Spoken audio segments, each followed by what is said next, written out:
الحمد لله والصلاة والسلام على رسول الله أما بعد فأعوذ بالله من الشيطان الرجيم بسم الله الرحمن الرحيم قد أفلح المؤمنون الذين هم في صلاتهم خاشعون والذين هم عن اللغو معرضون والذين هم للزكاة فاعلون۔ یہ سورة المؤمنون کی ابتدائی آیات ہیں۔ سورہ مومنون مکی صورت ہے۔ اس کے زمانہ نزول کے بارے میں مفسرین کی مختلف آراء ہیں۔ بعض حضرات کی تحقیق یہ ہے کہ یہ سورۃ الحج کے بعد نازل ہوئی، یعنی نبی کریم صلی اللہ علیہ وسلم کے مکی زمانے کے آخری سالوں میں نازل ہوئی، اور کچھ حضرات کی تحقیق یہ ہے کہ یہ مکی زمانے کے وسط میں نازل ہوئی۔ اس صورت میں داخلی مضامین کی کچھ ایسی شہادتیں ہیں جن سے یہ واضح ہوتا ہے کہ یہ ایسے زمانے میں نازل ہوئی جب مشرکین کی جانب سے مسلمانوں کے خلاف رد عمل اپنے عروج پر تھا، اور یہ ظاہر ہے کہ مکی زمانے کا وسط بنتا ہے۔ تو بہرحال یہ دو مختلف قسم کی آراء ہیں۔ اتنی بات طے شدہ ہے کہ یہ صورت ایسے زمانے میں نازل ہوئی جب قریش مکہ کی جانب سے اسلام کی دعوت کے خلاف رد عمل اپنے عروج پر تھا۔ اس میں اللہ تبارک و تعالی نے آغاز میں کامیاب انسانوں کی کچھ خصوصیات بتائی ہیں کہ انسان کامیاب کیسے ہوتا ہے۔ اس کے بعد اللہ نے اپنی توحید کی کچھ نشانیوں کو ذکر فرمایا ہے۔ کامیابی کے ساتھ توحید کو نتھی کیا، گویا کہ کامیاب انسان اپنے اندر ان خصوصیات کو پیدا کرنے کے بعد اللہ تبارک و تعالی کی جو نشانیاں ہیں، اللہ کی قدرتیں ہیں، ان پر غور کر کے اللہ کی معرفت حاصل کرتا ہے۔ تو توحید کی کچھ نشانیوں کے بعد پھر انبیاء علیہم السلام کے واقعات کا ایک سلسلہ شروع ہوتا ہے، اور ان کا خلاصہ بھی یہی ہے کہ یہ تمام حضرات انبیاء علیہم السلام کی دعوت کا نقطہ اور محور یہی تھا کہ اللہ ایک ہے، اس کو ایک مانو، اسی کی عبادت کرو، اس کے ساتھ عبادت میں کسی کو شریک نہ کرو۔ تو یہ اس صورت کے کچھ مضامین کی طرف نشاندہی ہے۔ ان کی تفصیلات آپ کے سامنے صورت کے دوران آتی رہیں گی۔ قد افلح المؤمنون، ان ایمان والوں نے یقیناً فلاح پالی ہے۔ فلاح کامیابی کو کہا جاتا ہے۔ خسران کیا، اس کی ضد خسران ہے۔ خسران ناکامی کو کہتے ہیں۔ فلاح کا مطلب یہ ہے کہ ایک آدمی عافیت کے ساتھ ہو، تکالیف سے بچا ہوا ہو، اس کی مرادیں پوری ہوتی ہوں، تو یہ فلاح کا اعلیٰ ترین درجہ ہے۔ ظاہر ہے کہ یہ اعلیٰ ترین درجہ دنیا میں حاصل ہونا یہ ممکن نہیں ہے۔ دنیا میں ایک آدمی جتنا بھی خوشحال ہوگا، زندگی کے کسی نہ کسی پہلو میں اسے کوئی کمی ضرور محسوس ہوتی ہوگی۔ دنیاوی طور پر ایک آدمی جتنا بھی بڑا سرمایہ دار ہو، وہ اپنے سے کم کے لیے تو بہت خوشحال معلوم ہوتا ہوگا، لیکن وہ خود اپنے سے اوپر والے کو دیکھتا ہوگا، پھر وہ جو اس سے اوپر والا سرمایہ دار ہے وہ پھر اور دیکھتا ہوگا کہ فلاں سرمایہ دار بھی ہے اور اس کے پاس طاقت بھی ہے، اس کے پاس حکومتی قوت بھی ہے، اور میرے پاس تو صرف سرمایہ ہے۔ اسی طریقے سے بیماریاں بھی دنیا میں آتی ہیں۔ تو دنیا میں فلاح کا جو اعلیٰ ترین درجہ ہے وہ تو حاصل نہیں ہوتا، وہ تو اللہ تبارک و تعالی جنتیوں کو عطا کرتا ہے۔ یہ جنتیوں کی ہی خاصیت ہے کہ ان کی ہر خواہش پوری ہوگی، ہر مراد ان کی پوری ہوگی، ان کی ہر مرضی کو پورا کیا جائے گا، ہر قسم کی تکلیف سے ان کو دور رکھا جائے گا۔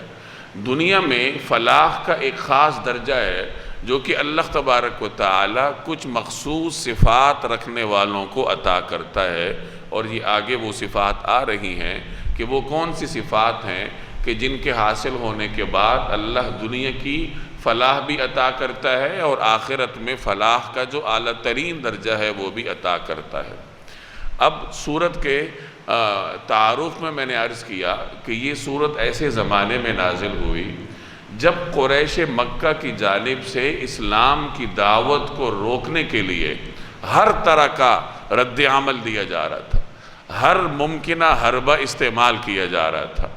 قریش مکہ بڑے بڑے سردار تھے، دولت مند تھے، تجارت ان کے ہاتھ میں تھی، سماجی طور پر وہ اپنے آپ کو مضبوط سمجھتے تھے، گرد و پیش کے ماحول میں عربوں میں ان کی دھاک بیٹھی ہوئی تھی، تو گویا وہ تو اپنے آپ کو کامیاب سمجھتے تھے، مسلمانوں کو تو وہ اپنے سے بہت کمتر سمجھتے تھے کہ یہ تو ان میں اکثریت غریبوں کی ہے، کچھ لوگ وہ ہیں جو ہمارے معاشرے میں غلامی کی زندگی بسر کرتے رہے ہیں، یعنی وہ اپنے آپ کو انتہائی کامیاب سمجھتے تھے۔ اب ایسے ماحول میں قرآن کریم نے یہ صدا بلند کی کہ کامیاب تو وہ لوگ ہیں جن کے اندر یہ خصوصیات پائی جاتی۔ یہ گویا کہ انہیں جھنجھوڑا جا رہا تھا کہ تم جس کامیابی کے فلسفے کو کامیابی سمجھتے ہو، یہ تمہاری خام خیالی ہے، یہ تمہاری غلط فہمی ہے۔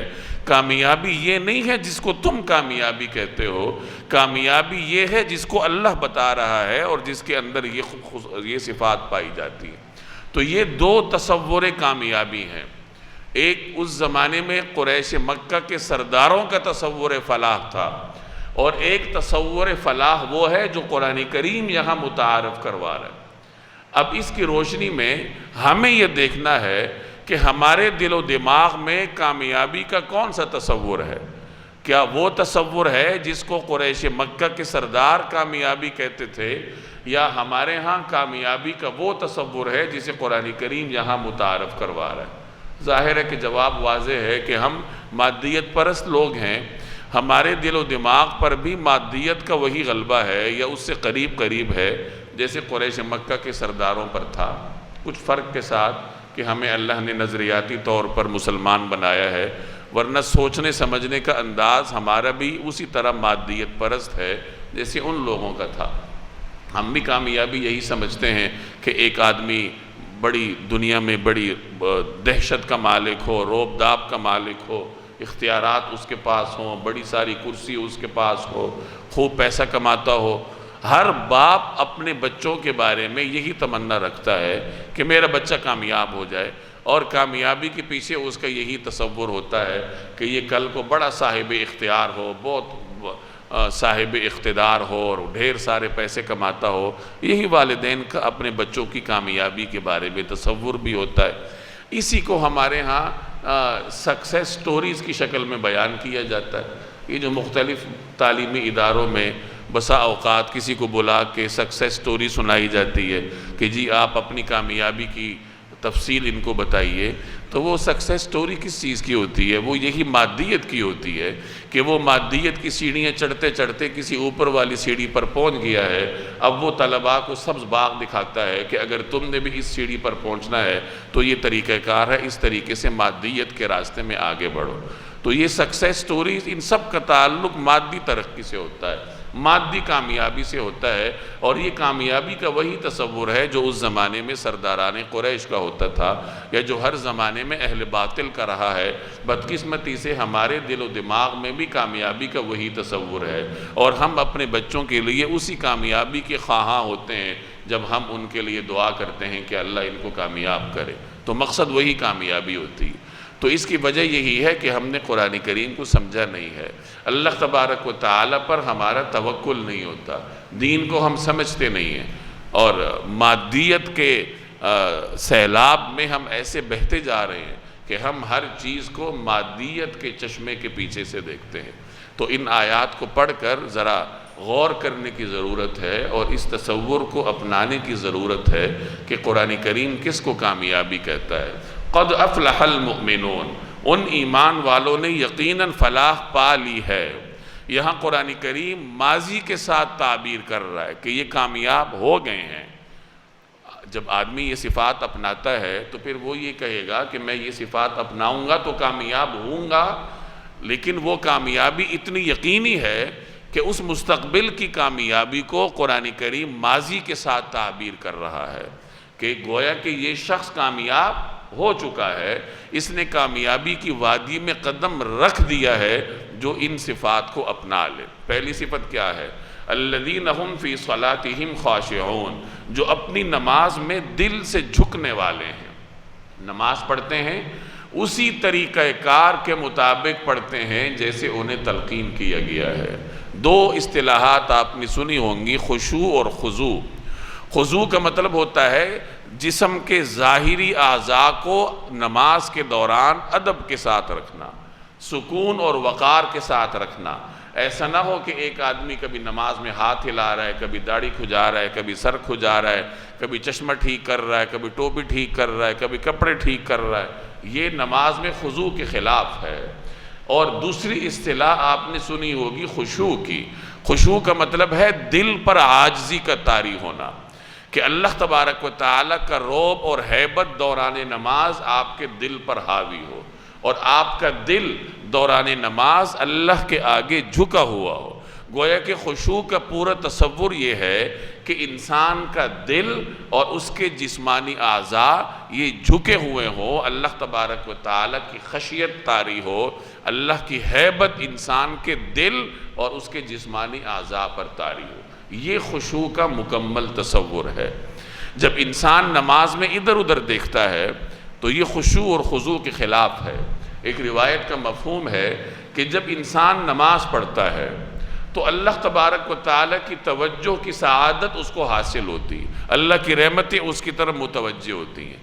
لیکن جیسی ہی انسان دوران نماز دائیں بائیں دیکھتا ہے، کسی اور جانب التفات کرتا ہے، تو اللہ کی رحمت بھی اس کی جانب سے پھر جاتی، کہ جب اس نے اللہ کی طرف سے نگاہیں پھیر لی ہیں، توجہ دوسری طرف کر لی ہے، تو اللہ کی رحمت بھی اس سے نگاہیں پھیر لیتی۔ ایک روایت کا مفہوم ہے کہ ایک زمانہ ایسا آئے گا کہ خشوع خاشع، یعنی جس میں خشوع کی صفت ہے، ایسا آدمی تلاش کرنے سے بھی نہیں ملے گا، گویا کہ خشوع کی صفت اٹھا لی جائے گی۔ اب آپ دیکھ لیجئے، ہم اپنے آپ کو بھی دیکھیں، اپنے گرد و پیش میں بھی دیکھیں، نماز پڑھنے والے تو بہت ہیں، لیکن خشوع کی صفت سے متصف لوگ آپ کو خال خال ملیں گے، کم ملیں گے۔ آدمی نماز پڑھتا ہے، اس کا دل و دماغ اپنی دنیا کی طرف ہوتا ہے، دکان کی طرف ہوتا ہے، مختلف سوچوں میں غرق ہوتا ہے، اور اس کے ہاتھ بھی ادھر ادھر مصروف ہوتے ہیں، کبھی ٹوپی ٹھیک کر رہا ہے، کبھی کپڑے ٹھیک کر رہا ہے، کبھی دائیں بائیں دیکھ رہا ہے، کبھی اوپر دیکھ رہا ہے۔ تو اس طریقے سے ہمارے ہاں عموماً نمازیں پڑھی جاتی ہیں۔ تو خوب سمجھ لیجئے کہ یہ خشوع اور خضوع کے خلاف ہے۔ حضرت ابو طلحہ انصاری رضی اللہ تعالی عنہ معروف صحابی ہیں، اللہ نے ان کو باغات کا مالک بنایا ہوا تھا۔ یہ ایک مرتبہ اپنے باغ میں نماز پڑھ رہے تھے، دوران نماز ان کی باغ میں ایک پرندہ داخل ہوا۔ اب جب وہ پرندہ واپس باغ سے نکلنے لگا تو باغ چاروں طرف سے گھنا بہت تھا، اسے نکلنے میں دقت ہوئی، اس کو راستہ نہیں مل رہا تھا۔ حضرت ابو طلحہ کی توجہ اس طرف منتقل ہو گئی کہ پرندہ ہے اور میرے باغ سے نکل نہیں پا رہا، اتنا گھنا باغ ہے میرا۔ لیکن جلد ہی انہیں انتباہ ہوا اور انہوں نے توجہ واپس نماز کی طرف کر لی۔ نماز پڑھنے کے بعد انہیں یہ فکر دامنگیر ہوئی کہ اس باغ کی وجہ سے دوران نماز میری توجہ اللہ کی طرف سے ہٹی ہے، نماز کی طرف سے ہٹی۔ چنانچہ رسول اللہ صلی اللہ علیہ وسلم کی خدمت میں حاضر ہوئے اور عرض کیا کہ یا رسول اللہ، اس باغ کی وجہ سے میری توجہ نماز سے ہٹ گئی تھی، لہٰذا یہ باغ اللہ کی راہ میں صدقہ ہے، یہ میں آپ کی خدمت میں بطور صدقے کے حاضر کرتا ہوں، آپ جہاں چاہیں اس میں تصرف فرما لیجیے۔ یہ صحابہ کرام کی خشیت کا عالم تھا۔ ایک صحابی کا واقعہ معروف ہے کہ دوران سفر انہیں پہرے کے لیے مقرر کیا گیا تھا۔ صحابہ کرام کی جماعت نیچے آرام فرما تھی اور ایک چوٹی پر ان کی ذمہ داری لگائی گئی، دو صحابہ تھے کہ آپ نے پہرا دینا ہے، دشمن سے حفاظت کرنی ہے۔ تو ان دونوں صحابہ نے آپس میں یہ طے کر لیا کہ ایک آرام کر لے، دوسرا پہرا دے دے، تو اگلے رات کے اگلے حصے میں پھر وہ آرام کر لے گا اور یہ پہرا دے دے گا۔ اب ایک صحابی آرام کرنے لگے، دوسرا پہرا دینے لگے۔ پہرا دینے والے نے سوچا کہ پہرا تو ویسے بھی دینا ہے تو میں نماز کی نیت باندھ لیتا ہوں، اگر کوئی نقل و حرکت ہوئی، دشمن کی کوئی آواز آئی تو میں ساتھی کو جگا لوں۔ اتنے میں دور سے دشمن نے دیکھا کہ ایسے کوئی پہرے والا کھڑا ہے، انہوں نے تیر مارے۔ اب ان کو تیر آ کر لگا اور جسم سے خون کا فوارہ ابل پڑا، لیکن انہوں نے نماز نہیں توڑی۔ اور جو سورت پڑھ رہے تھے اسے مختصر کرنا بھی گوارا نہ کیا، اللہ کے دربار میں کھڑے تھے، اور پھر انہیں یہ خدشہ ہوا کہ کہیں ایسا نہ ہو کہ خون زیادہ نکلنے کی وجہ سے میرے اوپر بے ہوشی طاری ہو جائے اور میرا ساتھی بھی سویا ہوا ہے تو مسلمان خطرے کی زد میں ہوں گے، تو اس خدشے کی وجہ سے انہوں نے پھر نماز مختصر کی اور ساتھی کو جگایا اور پھر مسلمانوں کو خبردار کرنے کی کوشش کی کہ دشمن جو ہے وہ حملہ آور ہے۔ الذین هم فی صلاتہم خاشعون، جو اپنی نماز میں دل سے جھکنے والے ہیں، والذین هم عن اللغو معرضون، اور جو لغو چیزوں سے منہ موڑے ہوئے ہیں۔ لغو کہتے ہیں ہر ایسی چیز کو جو آپ کے لیے لا یعنی ہو، جس کا آپ سے کوئی تعلق نہ ہو، نہ آپ کے دین سے تعلق ہو، نہ آپ کی دنیا سے تعلق ہو، تو وہ آپ کے لیے لغو ہے۔ اور ایسی لغو چیز میں اپنے آپ کو مصروف کرنا یہ قرآن کریم کے دیے ہوئے اس مزاج کے خلاف ہے۔ کامیاب آدمی کی دوسری صفت قرآن کریم یہ بیان کرتا ہے کہ وہ لا یعنی چیزوں سے اپنے آپ کو دور رکھتا ہے۔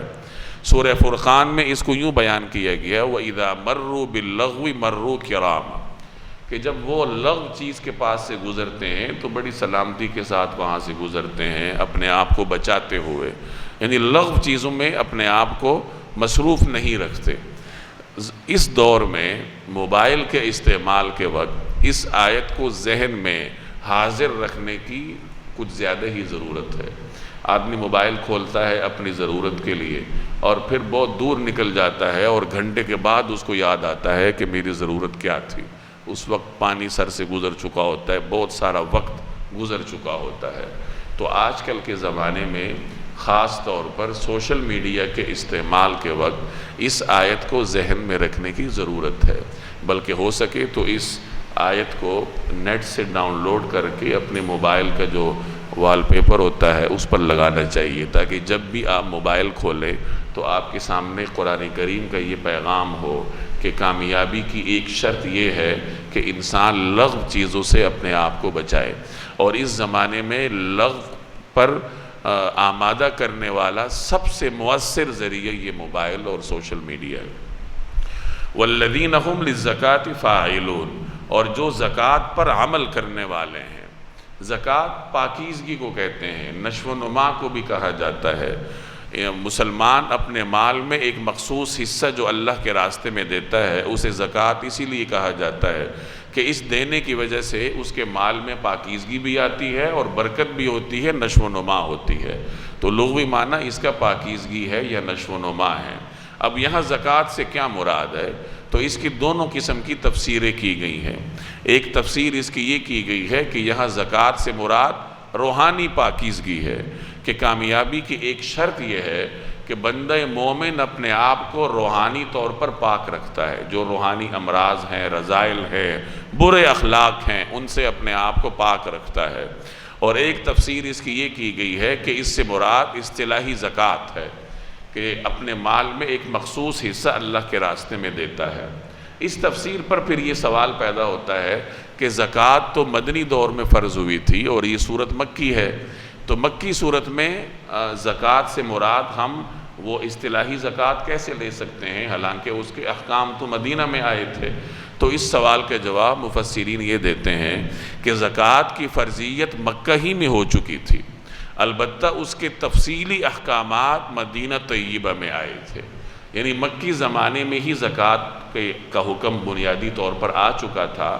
صحابہ کرام اللہ کے راستے میں خرچ کرتے تھے، البتہ جو باقی تفصیلات تھیں وہ مدینہ منورہ میں نازل ہوئیں، اور یہ تو ہر عبادت میں ہوا ہے۔ نماز کی بھی فرضیت تو مکہ میں ہوئی، لیکن تمام تر جو تفصیلات ہیں، رکعات کی تعداد ہے اور مقیم اور مسافر کی نماز کا فرق ہے، یہ تفصیلات مدینہ طیبہ میں جا کر نازل ہوئی تھیں۔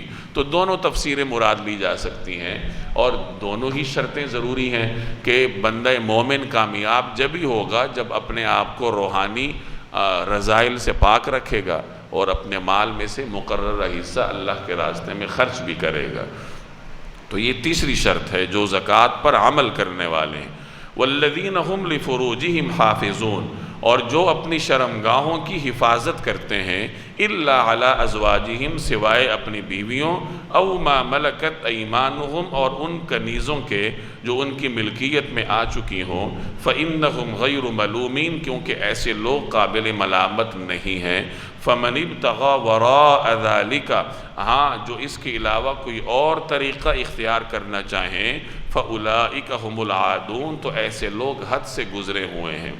اللہ تبارک و تعالی نے انسان کے اندر کچھ حیوانی جبلتیں رکھی ہیں اور وہ انسانی فطرت کا تقاضا ہے۔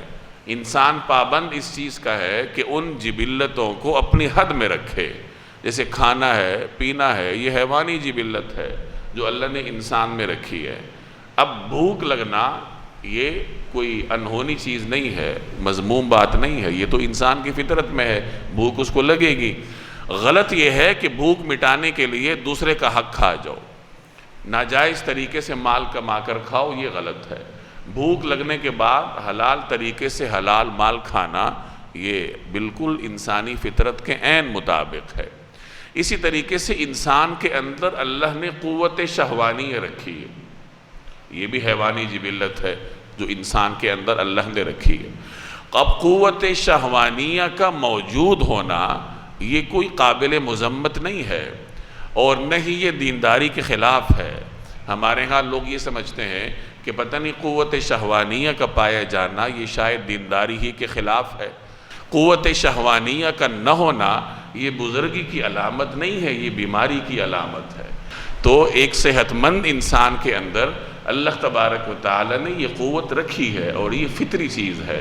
ہاں پھر انسان اس بات کا پابند ہے کہ اس قوت کا استعمال ویسی ہی کرے جیسے اللہ تبارک و تعالی نے اجازت دی ہے۔ یہی بات اس آیت میں بتائی جا رہی ہے کہ والذین ہم لفروجہم حافظون اور جو اپنی شرمگاہوں کی حفاظت کرتے ہیں، یعنی جو اپنی قوت شہوانیہ کی حفاظت کرتے ہیں، یہ نہیں فرمایا کہ قوت شہوانیہ کو ختم کرتے ہیں بلکہ حفاظت کرتے ہیں، یعنی قوت شہوانیہ کا مصرف اسی طریقے سے وہ کام میں لاتے ہیں جیسے اللہ تبارک و تعالی نے فرمایا۔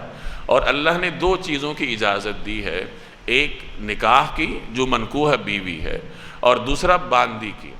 یہ اس زمانے میں باندیوں کا ایک خاص تصور تھا، اب یہاں اس کی تفصیل کا موقع نہیں ہے، اور چونکہ یہ پوری دنیا میں رائج تھا اور اچانک سے اس کو ختم کرنا ممکن نہیں تھا، اور جو باندیاں ہیں ان کے اندر بھی یہ جذبات تھے، تو ان جذبات کو درست طریقے سے استعمال میں لانے کے لیے شریعت نے یہ طریقہ کار مقرر کیا کہ اس آدمی کو اختیار دیا کہ جو اس باندی کا مالک ہو، اسے اختیار دیا کہ اگر تم چاہو تو تم اپنی اس باندی کے ساتھ جنسی تعلقات رکھ سکتے ہو، لیکن ان تعلقات کا پھر اعلان کرنا پڑتا تھا۔ یعنی گویا کہ پھر معاشرے کو یہ پتہ ہونا چاہیے کہ اس آدمی کا اپنی اس باندی کے ساتھ صرف ملازمت کا یا جو گھریلو کام کاج کا ہے وہ تعلق نہیں ہے، بلکہ اس نے گویا اس کو اپنی بیوی کا درجہ دیا ہوا ہے، یعنی جیسے ایک منکوحہ بیوی ہے اسی طرح اس نے اس باندی کے ساتھ بھی تعلق رکھا ہوا ہے، اور اس سے جو اولاد ہوتی تھی وہ بھی پھر قانونی ہی سمجھی جاتی تھی۔ اور اگر کوئی مالک اپنی باندی کے ساتھ جنسی تعلق نہ رکھنا چاہے تو پھر اسے یہ اجازت ہوتی تھی کہ وہ اپنی اس باندی کا نکاح کسی اور سے کر دے، پھر وہ باندی بیوی کسی اور کی ہوتی تھی اور کام کاج وہ اس کے گھر میں کرتی تھی یا جو اس کی خدمت تھے۔ تو یہ اسلام نے ایک ایسا طریقہ کار مقرر کیا کہ اس طریقے سے باندیوں کی وجہ سے معاشرے میں فحاشی آنے کا جو ایک دروازہ تھا وہ بند کر دیا، انہیں ایک قانونی حیثیت دے دی کہ ان کے جو جذبات ہیں، جو ان کی جنسی خواہشات ہیں، اس کو اس طریقے سے پورا کیا جائے گا۔ تو اس میں مالکان کے لیے بھی ایک راستہ کھل گیا تھا، اور جو خادمائیں ہیں یا اس وقت ان کو باندی کہتے تھے، لونڈی کہتے تھے، ان کے لیے بھی اپنے ان جذبات کا مداوع کرنے کا ایک قانونی راستہ کھل گیا، اور معاشرے میں پھر فحاشی کا کوئی دروازہ باقی نہ رہا۔ آہستہ آہستہ اب یہ چیز نہیں رہی دنیا میں، اب تو آج کے دور میں یہ تصور باقی نہیں رہا، خاص طور پر اقوام متحدہ کے کچھ قوانین کی وجہ سے۔ تو اب آپ کے پاس اپنی اس قوت کے استعمال کا ایک ہی قانونی راستہ ہے اور وہ نکاح ہے۔ والذین هم لفروجہم حافظون، اور جو اپنی شرمگاہوں کی حفاظت کرتے ہیں، الا علی ازواجہم او ما ملکت ایمانہم، سوائے اپنی بیویوں اور ان کنیزوں کے جو ان کی ملکیت میں آ چکی ہوں، یعنی ان سے حفاظت کرنے کی ضرورت نہیں ہے، اللہ نے اس قوت کا مصرف ہی اس میں رکھا ہے۔ فإنہم غیر ملومین، کیونکہ ایسے لوگ قابل ملامت نہیں ہیں، کیونکہ یہ کوئی غیر قانونی کام نہیں کر رہے۔ ہاں، جو ان دو کے علاوہ کہیں اور راستہ تلاش کرے گا، خواہ کوئی بھی ہو، ہم جنس پرستی ہو یا خود لذتی ہو یا کوئی بھی عمل ہو، تو وہ پھر ناجائز ہے، وہ پھر قابل ملامت ہے۔ فَأُولَئِكَ هُمُ الْعَادُونَ، تو ایسے لوگ حد سے گزرے ہوئے ہیں۔ وَالَّذِينَ هُمْ لِأَمَانَاتِهِمْ وَعَهْدِهِمْ رَاعُونَ، اور وہ جو اپنی امانتوں اور اپنے عہد کا پاس رکھنے والے ہیں، امانت دار ہیں۔ امانت کا مطلب اپنی ہر ذمہ داری کو ادا کرنا ہے۔ اگر کسی نے آپ کے پاس مال رکھوایا ہے تو آپ اس مال کی حفاظت کر کے اس کو واپس کرنے کے پابند ہیں، یہ امانت ہی میں شامل ہے۔ لیکن مکمل امانت کا تصور یہ نہیں ہے، امانت کا تصور وسیع ہے۔ جس وقت آپ کی جو ذمہ داری ہے، بطور مسلمان آپ کی کوئی ذمہ داری ہوگی، بطور والد آپ کی کوئی ذمہ داری ہوگی، بطور بیٹا کوئی ذمہ داری ہوگی، کسی خاص جگہ ملازمت کر رہے ہیں بطور ملازم ذمہ داری ہوگی، کچھ لوگ اگر آپ کے ماتحتی میں کام کرتے ہیں تو بطور نگران آپ کی کوئی ذمہ داری ہوگی۔ تو ان تمام ذمہ داریوں کو ادا کرنا یہ امانت کہلاتا ہے، اور ایسا آدمی امین کہلاتا ہے۔ اپنی ذمہ داریوں کو پورا نہ کرنا خیانت ہے، اور ایسا آدمی خائن کہلاتا ہے۔ تو مومن وہی ہے، کامیاب مومن وہی ہے جس کے اندر امانت کی صفت ہو۔ وَعَهْدِهِمْ رَاعُونَ، عہد کا پاس رکھنے والے ہوں۔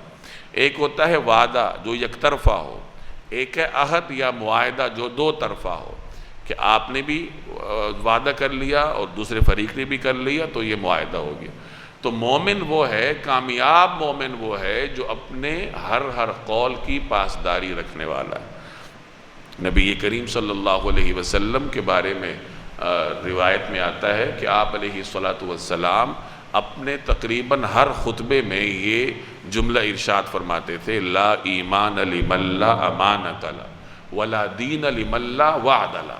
اس شخص کی ایمان کا اعتبار نہیں ہے جس میں امانت داری نہیں ہے، اور اس کے دین کا اعتبار نہیں ہے جس میں وعدے کی پاسداری نہیں ہے۔ آج ہمارے معاشرے کو انہی دو صفات کی ضرورت ہے۔ آپ کو نمازی بھی مل جائیں گے، آپ کو حج کرنے والے بھی مل جائیں گے، تبلیغ پر جانے والے بھی مل جائیں گے، اور انفاق فی سبیل اللہ کرنے والے بھی مل جائیں گے، دین کی تدریس کرنے والے بھی مل جائیں گے، امام، حافظ، قاری، عالم مل جائیں گے، لیکن دیانتدار آدمی تلاش کرنے سے آپ کو ملے گا۔ حضرت حذیفہ رضی اللہ تعالی عنہ کی روایت کا مفہوم ہے، وہ یہ فرماتے تھے کہ ایک زمانے میں تم لوگوں کے ساتھ کاروبار کرتا تھا، مالی معاملات کرتا تھا، مجھے اپنے حق کے ضائع ہونے کی کوئی فکر نہیں ہوتی، لیکن اب وہ زمانہ آ گیا ہے کہ مجھے یہ دیکھنا پڑتا ہے کہ میں کس کے ساتھ معاملہ کروں۔ یہ وہ اپنے زمانے میں فرما رہے ہیں، اور آج کل کے زمانے میں آپ دیکھ لیجئے کہ اچھے خاصے دیندار ہوتے ہیں لیکن دوسرے کے 2 روپیہ دبانے میں وہ دیر نہیں لگاتے۔ اور بہرحال یہ صورتحال مسلمانوں میں عام ہے۔ تو یہ اس معاشرے کو، خاص طور پر ہمارے اس پاکستانی معاشرے کو، سب سے زیادہ جس چیز کی ضرورت ہے وہ کیا ہے؟ وہ امانت ہے، وہ وعدے کی پاسداری ہے۔ والذین هم لاماناتهم وعہدهم راعون، اور وہ جو اپنی امانتوں اور اپنے عہد کا پاس رکھنے والے ہیں۔ والذین هم علی صلواتهم یحافظون، اور جو اپنی نمازوں کی پوری نگرانی رکھتے ہیں، یعنی نمازوں کی حفاظت کرتے ہیں، بر وقت پڑھتے ہیں۔ اب آپ دیکھیے کہ یہاں اللہ تبارک و تعالی نے کامیاب مومن کی جو صفات گنوائی ہیں، تو آغاز بھی نماز سے کیا ہے، اختتام بھی نماز سے کیا ہے۔ آغاز کیا ہے کہ نماز پڑھو خشوع کے ساتھ، اختتام کیا ہے کہ نماز پڑھتے ہیں وہ نماز کی حفاظت کرتے ہیں۔ اس کا مطلب یہ ہوا کہ جو آدمی نماز کی حفاظت کرتا ہے، خشوع کے ساتھ پڑھتا ہے، تو یہ دیگر صفات بھی اللہ تبارک و تعالی اس کو عطا کر دیتا ہے۔ اگر ایک آدمی نماز بھی پڑھتا ہے لیکن اس کے اندر امانت کی صفت نہیں ہے، یا اس کے اندر جو شرم و حیا کی حفاظت کی صفت نہیں ہے، یا اس کے اندر وعدے کی پاسداری کی صفت نہیں ہے، تو اس کا مطلب یہ ہے کہ اس کی نماز میں کہیں کوئی خامی ہے۔ قرآن کریم نے تو کہہ دیا کہ ان الصلاۃ تنہا عن الفحشاء والمنکر، کہ نماز فحاشی بے حیائی برے کاموں سے روکتی ہے۔ اب اگر میری نماز مجھے فحاشی سے نہیں روک رہی تو اس کا مطلب یہ ہے کہ میری نماز میں کیا ہے، کوئی کمی ہے۔ قرآن کریم کا وعدہ تو سچا ہے، اس کا اعلان تو سچا ہے۔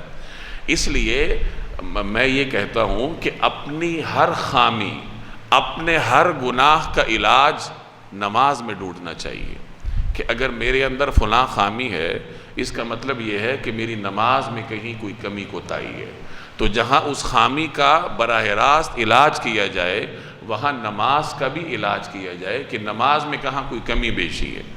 تو ہماری زندگی میں جتنی بھی کمی کوتاہیاں ہوتی ہیں، بلا واسطہ یا بالواسطہ ان کمی کوتاہیوں کا تعلق ہماری نمازوں سے ہوتا ہے کہ ہماری نماز ٹھیک نہیں ہوتی۔ تو جہاں انسان اپنے اخلاق پر محنت کرے، اپنے کردار پر محنت کرے، وہاں اپنی نماز پر بھی محنت کرے۔ جب اس کی نماز ٹھیک ہوگی تو اللہ تبارک و تعالی دیگر چیزوں سے اس کی حفاظت کر لے گا۔ یہ ایک باریک نکتہ ہے اس میں کہ اللہ نے ان خصوصیات کا آغاز بھی نماز سے کیا اور اس کا اختتام بھی نماز سے کیا۔ اولئک ھم الوارثون، یہ ہیں وہ وارث، الذین یرثون الفردوس، جنہیں جنت الفردوس کی میراث ملے گی، ہم فیہا خالدون، یہ اس میں ہمیشہ ہمیشہ رہیں گے۔ کامیابی کا بھی اعلان کر دیا کہ جن لوگوں میں یہ صفات پائی جائیں گی وہ کامیاب ہوں گے، دنیا میں بھی کامیاب ہوں گے، آخرت میں بھی کامیاب ہوں گے۔ اللہ انہیں جنت الفردوس عطا کرے گا۔ جنت الفردوس جنتوں کا اعلیٰ ترین درجہ ہے اور اس سے اوپر پھر عرش الہی ہے۔ تو جب اللہ سے مانگی جائے تو جنت الفردوس مانگی جائے، اور یہاں اللہ نے اعلان کیا ہے کہ جنت الفردوس ان لوگوں کو نصیب ہوگی جو اپنے اندر یہ صفات پیدا کریں گے، اور وہ ان جنتوں میں ہمیشہ ہمیشہ کے لیے رہیں گے۔ وَلَقَدْ خَلَقْنَا الْإِنسَانَ مِنْ صُلَالَةٍ مِّن طِينٍ، اور ہم نے انسان کو مٹی کے جوہر سے پیدا کیا یا مٹی کے خلاصے سے پیدا کیا۔ ثُمَّ جَعَلْنَاهُ نُطْفَةً فِي قَرَارٍ مَّكِينٍ، اللہ تبارک و تعالی نے انسان کو مٹی سے پیدا کیا۔ جب آدم علیہ السلام کو پیدا کیا جانے لگا، ان کی تخلیق مشیت الہی سے ہونے لگی، تو فرشتوں کو حکم ہوا کہ پوری زمین کی مٹی سے کچھ مٹی کو جمع کیا جائے۔ چنانچہ پوری روئے زمین سے چھانٹ کر کچھ مٹی کو جمع کیا گیا، اسی مٹی سے آدم علیہ السلام کا پتلا بنایا گیا اور پھر اس میں اللہ نے روح ڈال دی۔ اب پوری زمین کی مٹی چونکہ اس میں استعمال ہوئی تھی، زمین کی مٹی سے چن کر، اور مٹی کی خصوصیات مختلف ہوتی ہیں، کہیں مٹی بھوری ہوتی ہے، کہیں سفید ہوتی ہے، کہیں سیاہ ہوتی ہے، کہیں سرخ ہوتی ہے، اور ان کی جو اوصاف ہیں وہ بھی مختلف ہوتی ہے، کہیں چکنی ہے، کہیں سخت ہے، کہیں نرم ہے، کہیں ملائم ہے۔ تو اللہ نے آدم علیہ السلام کی اولاد میں بھی یہ خصوصیات رکھ دی، کہیں سیاہی مائل لوگ ہوتے ہیں، کہیں گندمی مائل ہوتے ہیں، کہیں سفید ہوتے ہیں، کہیں سرخ ہوتے ہیں، کہیں کسی کی فطرت میں سختی ہوتی ہے، کسی کی فطرت میں نرمی ہوتی ہے۔ تو یہ مٹی ہی کے اوصاف ہیں جو اللہ تبارک و تعالی نے اولاد آدم میں رکھیں۔ ان آیات میں اللہ نے تخلیق انسانی کے کچھ مراحل کو بیان فرمایا۔ پہلے تو یہ فرمایا کہ ہم نے انسان کو مٹی کے جوہر سے پیدا کیا، اب اس سے مراد آدم علیہ السلام ہے۔ اس کے علاوہ ہر انسان کا بھی مٹی سے تعلق ہوتا ہے، اس کی تخلیق کا۔ کیسے کہ انسان نطفے سے پیدا ہوتا ہے، نطفہ غذا سے بنتا ہے، اور غذا وہ مٹی سے بنتی ہے، جتنی بھی غذائیں ہیں مٹی سے ان کی نشو و نما ہوتی ہے۔ تو اس طریقے سے ہر انسان کی تخلیق میں مٹی کا عمل دخل ہوتا ہے۔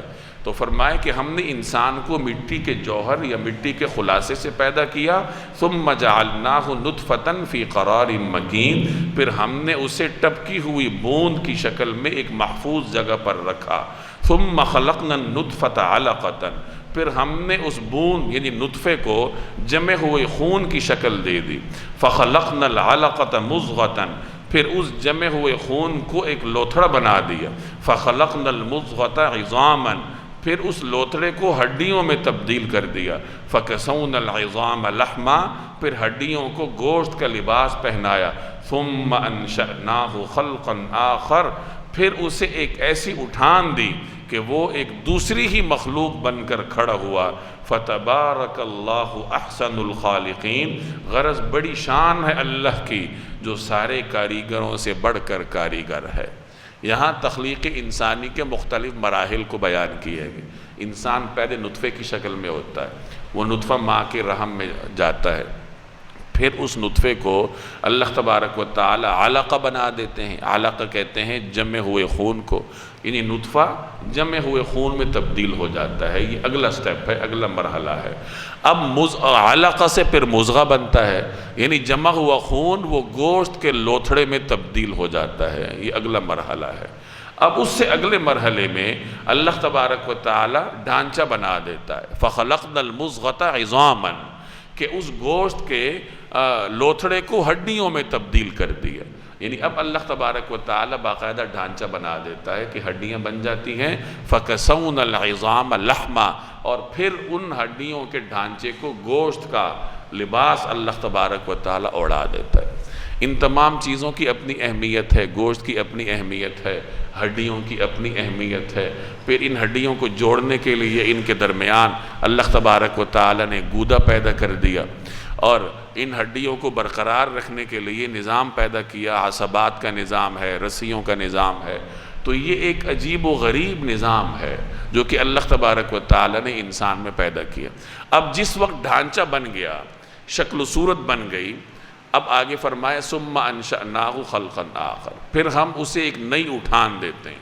یعنی جب ہڈیوں کا ڈھانچہ مکمل ہو جاتا ہے، اس کو گوشت کا لباس پہنا دیا، اس کے اوپر کھال بن گئی، اعضاء بن گئے، اب اللہ تبارک و تعالی اس میں روح ڈال دیتا ہے۔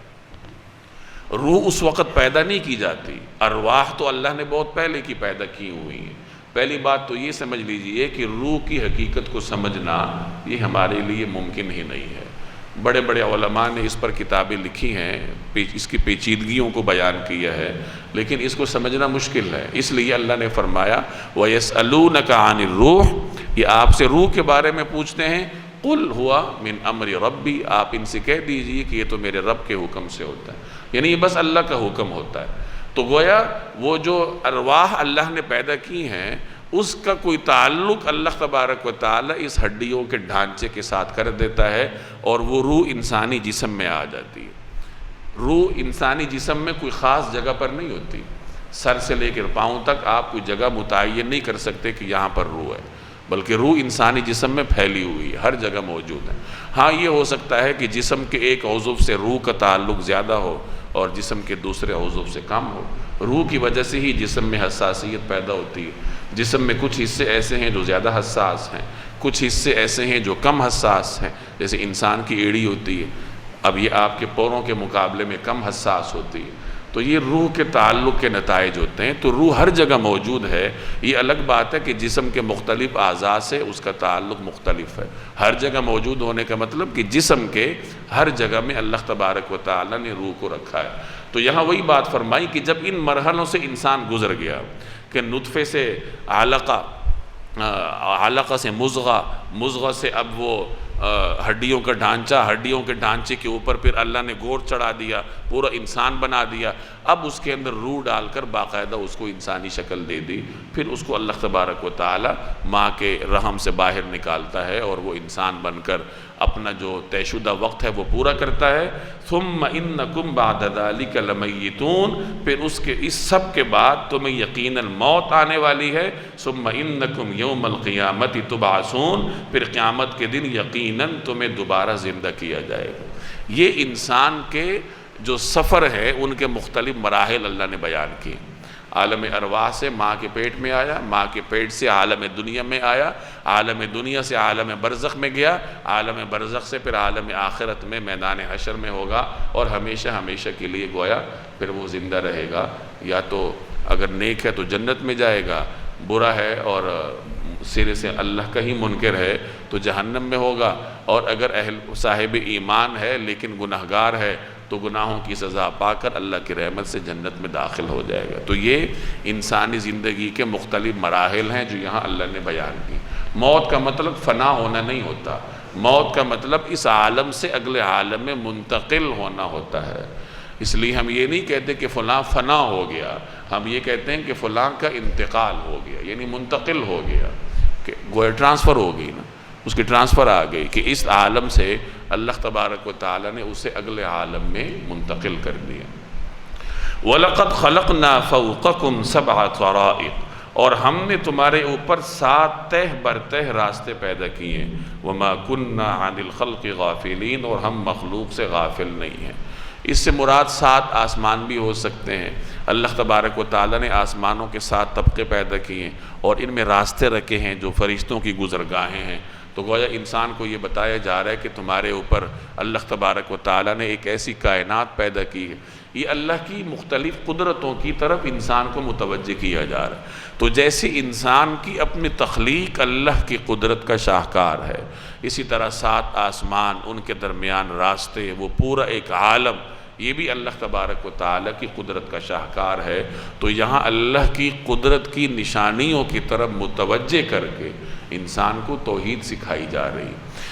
وَأَنزَلْنَا مِنَ السَّمَاءِ مَاءً بِقَدَرٍ، اور ہم نے آسمان سے ٹھیک اندازے کے مطابق پانی اتارا۔ فَأَسْكَنَّاهُ فِي الْأَرْضِ، پھر اسے زمین میں ٹھہرا دیا۔ بارش جو برستی ہے وہ ٹھیک اندازے کے مطابق ہوتی ہے۔ اس سے بھی پہلے جب اللہ نے اس کرۂ ارضی کو بنایا، اس کرے کو بنایا، تو اس کرے میں مخلوقات کی ضرورت کے مطابق پانی اللہ نے ایک ہی مرتبہ رکھ دیا۔ اب اس وقت سے لے کر قیامت تک جو پانی کا اتار چڑھاؤ ہے، یہ اسی پانی کا اتار چڑھاؤ ہے جو بالکل آغاز میں اللہ تبارک و تعالیٰ نے اس کرے میں رکھ دیا ہے۔ دلچسپ بات یہ ہے کہ اللہ نے جتنا پانی آغاز میں اس کرۂ ارضی میں رکھا ہے، انسان اس پر ایک بوند کبھی اضافہ نہیں کر سکتا۔ انسان کو یہ تو پتہ ہے کہ پانی بنتا کس چیز سے ہے، ہائیڈروجن اور آکسیجن سے بنتا ہے۔ یہ 2 گیسیں موجود ہیں نا، تو کبھی آپ نے سنا کہ ان 2 گیسوں کو جوڑ کر سائنسدان نے پانی بنایا ہو؟ اللہ تبارک و تعالیٰ نے اپنی ہی قدرت سے جو پانی رکھا ہے اس کرے میں، وہی پانی ہے۔ اس کے بعد انسان اپنی ٹیکنالوجی کی بنیاد پر یا اپنی مہارت کی بنیاد پر اس میں ایک بوند کا اضافہ قیامت تک نہیں کر سکتا۔ اسی طرح جب یہ پانی بھاپ بھر کر اڑتا ہے تو وہ کون سی ذات ہے جو ان دونوں گیسوں کو علیحدہ ہونے سے روکتی ہے؟ یعنی یہ دونوں گیسیں تو ایک ساتھ ہوتی ہیں، گویا کہ بھاپ تو بن گیا لیکن اس کا پانی ہونا ختم نہیں ہوا، اور وہی بھاپ جو ہے بادل بن کر پھر دوبارہ پانی بن کر برستا ہے۔ یعنی پانی جو اللہ نے اس میں رکھ دیا ہے وہی رکھا ہے، اور مختلف طریقوں سے رکھا ہے۔ پہاڑوں پر بڑے بڑے گلیشیئر اللہ نے بنا دی اس طریقے سے کہ انتہائی صاف ستھرا پانی پہاڑ کی چوٹیوں پر محفوظ ہوتا ہے، نہ خراب ہوتا ہے، نہ اس میں سڑان پیدا ہوتی ہے، نہ اور کوئی مضر صحت اجزاء اس میں پیدا ہوتے ہیں۔ وہی پانی پگھل کر ندی نالوں میں بھی بہتا ہے اور زمین کی رگوں میں جذب ہو کر پوری زمین میں اللہ اس کو پھیلا دیتا ہے، اور پھر وہ چشموں کی شکل میں جگہ جگہ سے ابلتا ہوا آپ کو نظر آتا ہے۔ تو اللہ وہی بات آپ کو بتا رہا ہے کہ ہم نے آسمان سے ٹھیک اندازے کے مطابق پانی اتارا، پھر اسے زمین میں ٹھہرا دیا۔ انسان اپنے بل بوتے پر پانی کتنی دیر محفوظ رکھ لے گا؟ زیادہ دیر محفوظ نہیں رکھ سکتا، پانی میں مضر صحت چیزیں پیدا ہو جاتی۔ پانی وہی محفوظ ہے جو اللہ نے محفوظ کیا ہے، زمین کی تہ میں محفوظ کیا ہے، اور اس زمین کی تہ میں بھی مختلف طریقوں سے محفوظ کیا۔ زمین کی ایک تہ تو وہ ہے کہ جہاں پانی محفوظ ہے آپ بور کر کے اپنے گھر کی دہلیز پر اس کو نکال لیتے ہیں، اور ایک زمین کی اس سے گہرائیوں میں بھی اللہ نے پانی رکھا ہے، اور وہ پانی چشموں کی شکل میں جگہ جگہ سے ظاہر ہوتا ہے، اور وہ چشمے ایک زمانے تک بہتے رہتے ہیں۔ تو یہ اللہ تبارک و تعالیٰ کی قدرت کا شاہکار ہے جس کی طرف آپ کو متوجہ کیا جا رہا ہے۔ اور ہم نے آسمان سے ٹھیک اندازے کے مطابق پانی اتارا، پھر اسے زمین میں ٹھہرا دیا۔ وَإِنَّا عَلَىٰ ذَهَابٍ بِهِ لَقَادِرُونَ، اور یقین رکھو ہم اسے غائب کر دینے پر بھی قادر ہیں۔ اللہ اپنی نعمت بتا رہا ہے کہ ہم نے تمہاری ضرورت کے لیے پانی تو رکھ دیا ہے، لیکن یاد رکھو کہ ہم اس کو غائب بھی کر سکتے ہیں، اور اگر ہم نے غائب کر دیا پھر تم اس کو لا نہیں سکو گے۔ تو اللہ کی اس نعمت کا استحضار کیا جائے اور پانی کی ہر بوند پر اللہ تبارک و تعالیٰ کا شکر ادا کیا جائے۔ فَأَنشَأْنَا لَكُمْ بِهِ جَنَّاتٍ مِّن نَخِيلٍ وَأَعْنَابٍ، پھر ہم نے اس سے تمہارے لیے کھجوروں اور انگوروں کے باغات پیدا کیے، لَكُمْ فِيهَا فَوَاكِهُ كَثِيرًا وَمِنْهَا تَأْكُلُونَ، جن سے تمہیں بہت سے میوے حاصل ہوتے ہیں اور انہی میں سے تم کھاتے ہو۔ اسی پانی سے میوے پیدا ہوتے ہیں۔ اب عربوں کے ہاں عام طور پر کھجور، انگور، انجیر یہ چیزیں معروف تھیں، تو اللہ نے ان میووں کا ذکر کر دیا اور باقی میووں کی طرف اشارہ کر دیا فَوَاكِهُ كَثِيرًا کہہ کہ یہ جتنے میوے تم کھاتے ہو اور اسی طرح باقی جو غذائیں ہیں، سبزیاں ہیں، یہ سب پانی کی وجہ سے اگتی ہیں۔ تو یہ اللہ تبارک و تعالیٰ کی قدرت ہے۔ وَشَجَرَةً تَخْرُجُ مِن طُورِ سَيْنَاءَ، اور وہ درخت بھی پیدا کیا جو طور سینا سے نکلتا ہے۔ مراد اس سے زیتون کا درخت ہے۔ کہا جاتا ہے کہ زیتون کا درخت سب سے پہلے کوہ طور پر اگا تھا، اس وجہ سے اس کی نسبت کوہ طور کی طرف کی جاتی ہے۔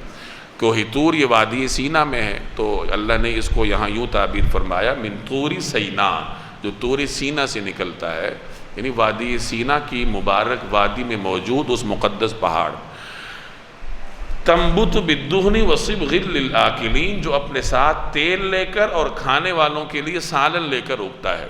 زیتون میں اللہ نے مختلف خاصیتیں رکھی، اس سے تیل بھی نکلتا ہے اور یہ بطور غذا کے بطور سالن کے بھی استعمال ہوتا ہے۔